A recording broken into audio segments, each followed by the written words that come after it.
Jesus was a different kind of rabbi than what was than let's say the ordinary rabbis during his time. In the first place, his followers, he was different in how his followers were chosen. He said, "You have not chosen me, I have chosen you." And rather than the potential followers apprenticing to a rabbi, asking to be followers, disciples of a rabbi, Jesus would call individuals to follow him. Secondly, who he chose was different. He didn't choose the best and the brightest. And his choices were almost at random, as if anything God does is at random. His choices seem to be that way. Tax collectors, fishermen, zealot revolutionaries. And I think partly it was to demonstrate the grace of God extending outward to draw people in, and also to demonstrate the variety and the inclusiveness of God's kingdom. That is, there was a place for everybody. Nobody was an outsider to God's kingdom unless they chose to be. Another thing that was interesting about Jesus as a rabbi was how he taught. He didn't teach in a classroom. He didn't teach primarily in the temple or in the synagogue, but his teaching was walking and talking teaching. He basically said to his disciples, "Follow me." And then they followed him through different communities and different trails and different tracks. And he would take the events, the situations, the people he saw, and he would use them as illustrative material for his teaching. Everyday examples of farmers and farming, of illness and death, of the political situation, and real human problems. And that would be his teaching material. That would be the subject about which he would teach these truths about God's kingdom. And notice also different than most rabbis, because rabbis were teachers.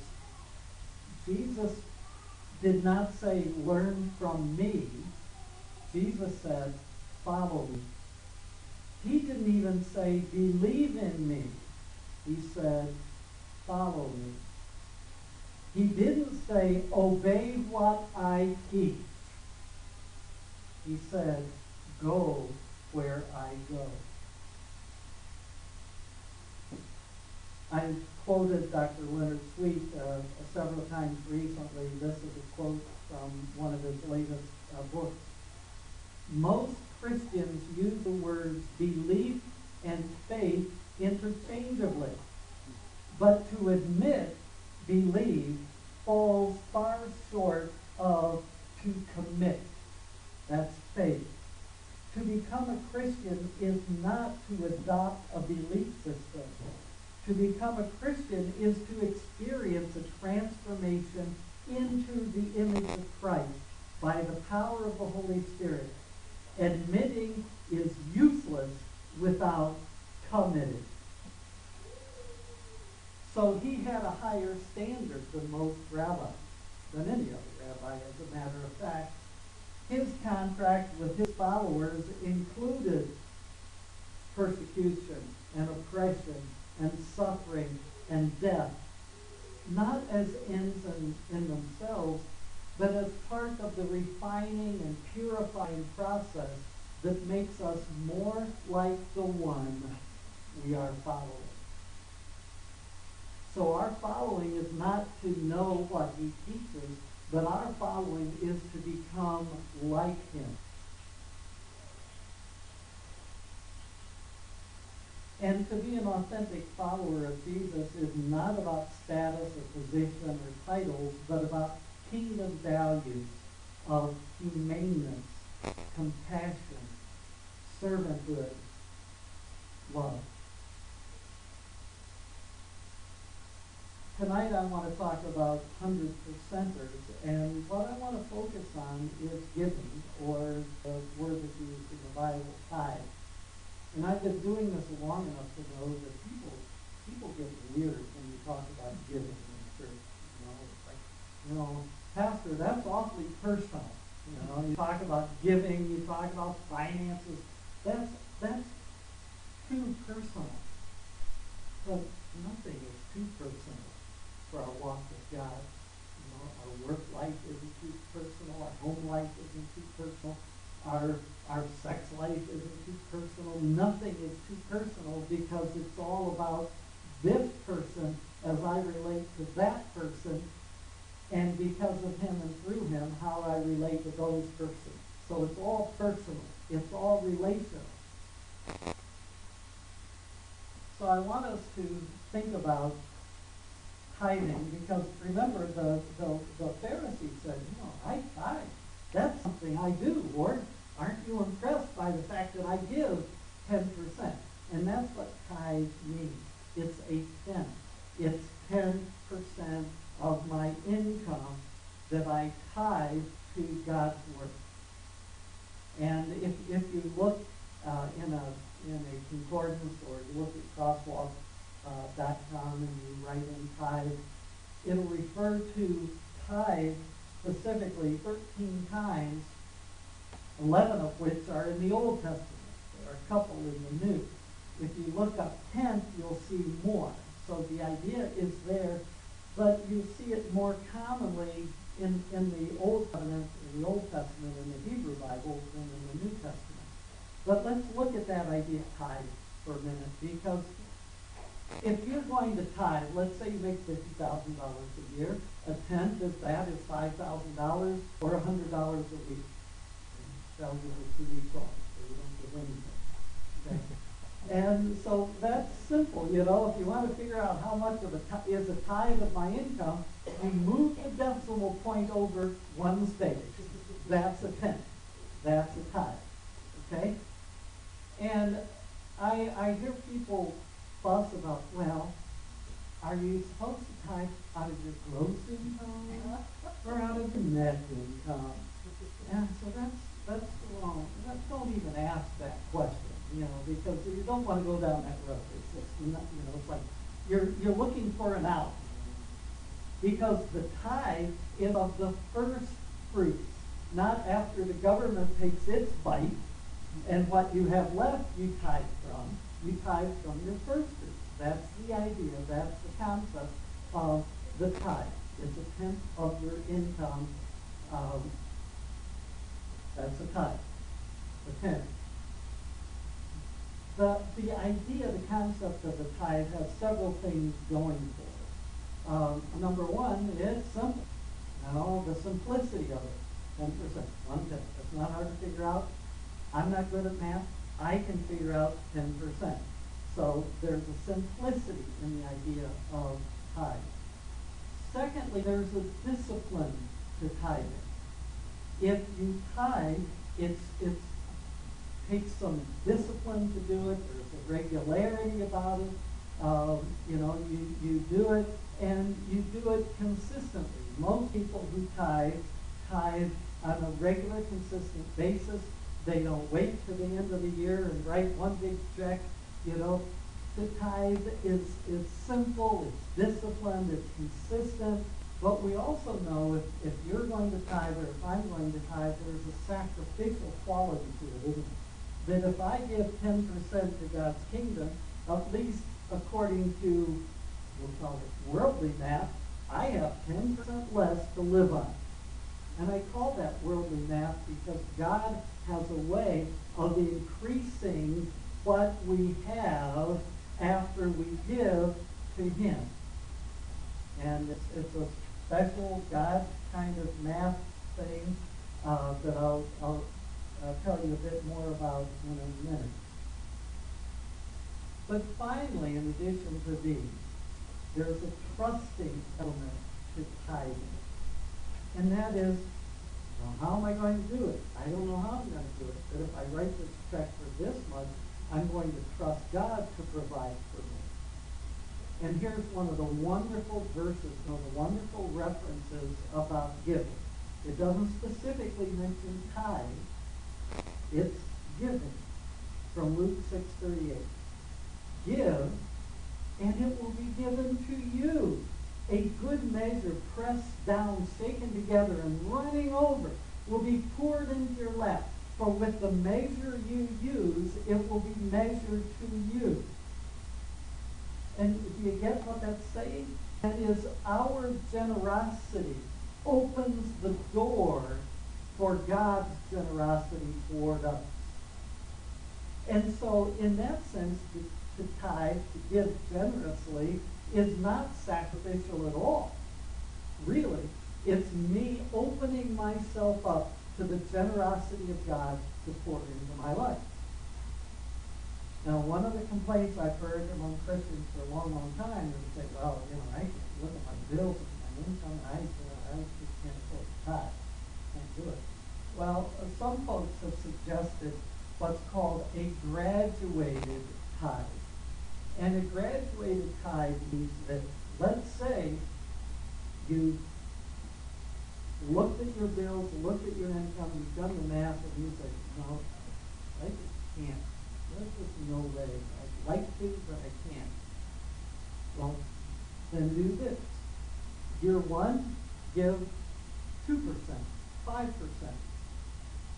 An act of faith for you, an act of trust for you, an act of sacrifice for you. But give that this year. Next year, give 6%. The year after that, give 7%. So you work your way up to a 10. But one of the cool things is not to stop at 10. Rick and Kay Warren, give 90%, live on 10%.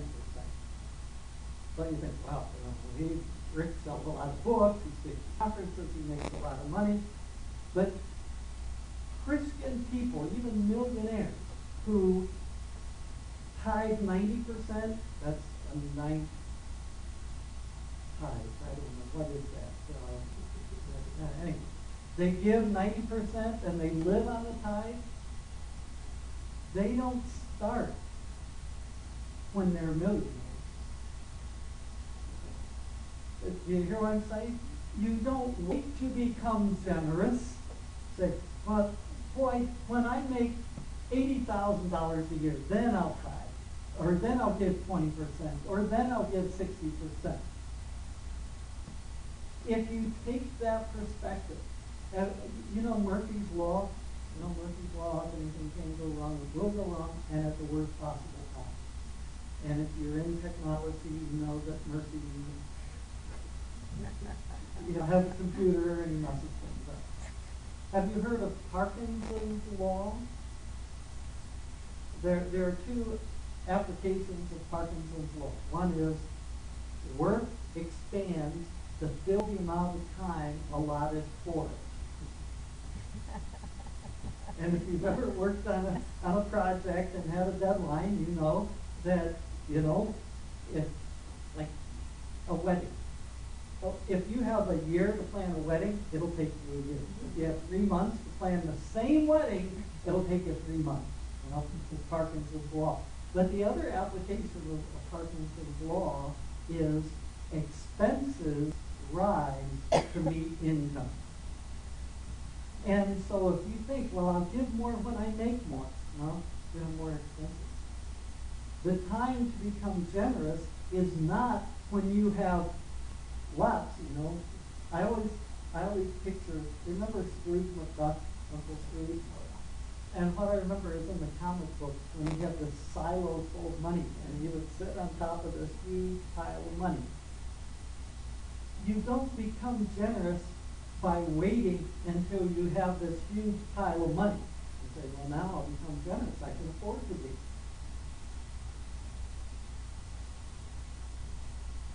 Graduated tithe. Something to think about.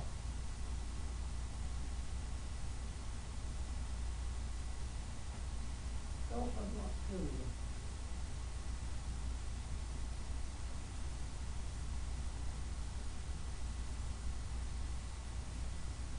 always believed, in regard to the tenth, that Jesus wants us not to stop the tenth. Some people think that the minimum is a maximum. You know, I give 10%, that's enough. Remember, tithe plus offering. Kristen, my other daughter, called last night. Did you hear about Katie? Last night at the Christian Bible School, Katie, 8-year-old, gave her life to Jesus. And she had $14 and she tithed $1.40 and gave another dime for the offering. Tithe and offering. Not bad for a new 8-year-old baby Christian. I've always believed that Jesus wants us to go beyond. Because remember, unless your righteousness exceeds the Pharisees, who are really good at tithing, they tithe out of their herb garden, for goodness sake. How much? That's between you and Lord. You think about it, you pray about it, you talk about it. And as long as you're okay with God and God's okay with you, well, I'm okay. You follow me? Say, well, I can't afford to tithe. You end up giving 3.2%. Okay. Give it as unto the Lord. And be open next year. God, you want us to give more. God, where are you leading me? Because here's the thing. It's not how much of my money does God want? Again, that's the wrong question. It's like gross or net. Because that assumes something that isn't true. God, how much of my money do you want? It's not my money.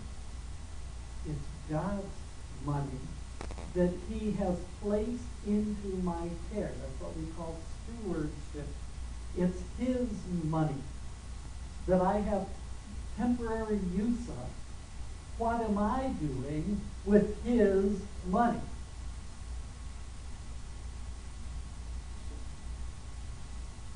And here's the real question. How much of me does he have? Not how much should I give to him, but how much of me does he have?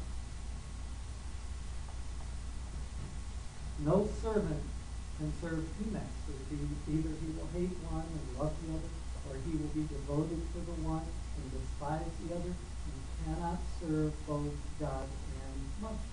So who comes first in your life and my life? Is it my 401k? Or is it my investment? Or is it God? Very simple question. And here's how I want you to close. In the same way, any of you who does not read those words aloud with me, give everything you have, cannot be my disciple. Whoa. Whoa. Give everything. Not just 10% of what I have, but everything. Everything I have, everything I have belongs to him. And if I'm not willing to give up everything, what kind of disciple am I? If I'm not willing to give up my vacations, if I'm not willing to give up my career, if I'm not willing to give up my investments, my savings, my pension, if I'm not willing to give them up, if God calls me to give them up, willing. Wait a minute, does that say willing? Any of you who does not give up, doesn't say not willing to give up. So we entrust God with what he has given to us and say, God, it belongs to you. What do you want me to do with it? How much do you want me to give back to your cause, to the kingdom? Give up everything. Everything we have cannot be my possession. So one of the questions to ask is, what am I holding back? What am I holding on to? Or really, what is holding on to me? What has me in its grasp rather than the grace of God, rather than the love of God, rather than the power of God in my life? What is holding on to me? What am I holding back? Because again, the big question is, what of your giving, tithe, graduated tithe, 90%, 120%, what does your giving reveal about your heart? See, that's really the question. What does my giving, how much I give, whether I give cheerfully and gladly and happily, what does that reveal about God's work in me? What does my giving say about God in me?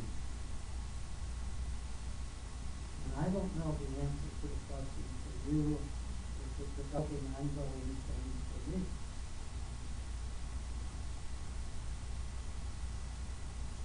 But a long time ago, at a little church, little Quaker church in Brunswick, Ohio, we sang this song at the end of the service. It wasn't just the flag hymn. We sang that every other Sunday morning at the end of the service. It was this song.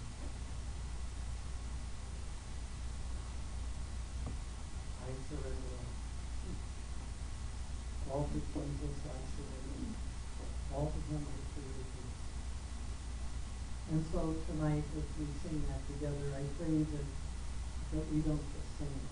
I pray that we pray it. God, you gave me everything. I beseech you, therefore, brethren, by the mercies of God, to present your bodies a living sacrifice. I surrender all to you, because you gave Jesus for me. What's too much for me in response, in gratitude for what you have done for me? That's what we call a rhetorical question. Nothing. Nothing. It's too much. We're going to ask. Because of question. So let's stand and sing, and let's pray this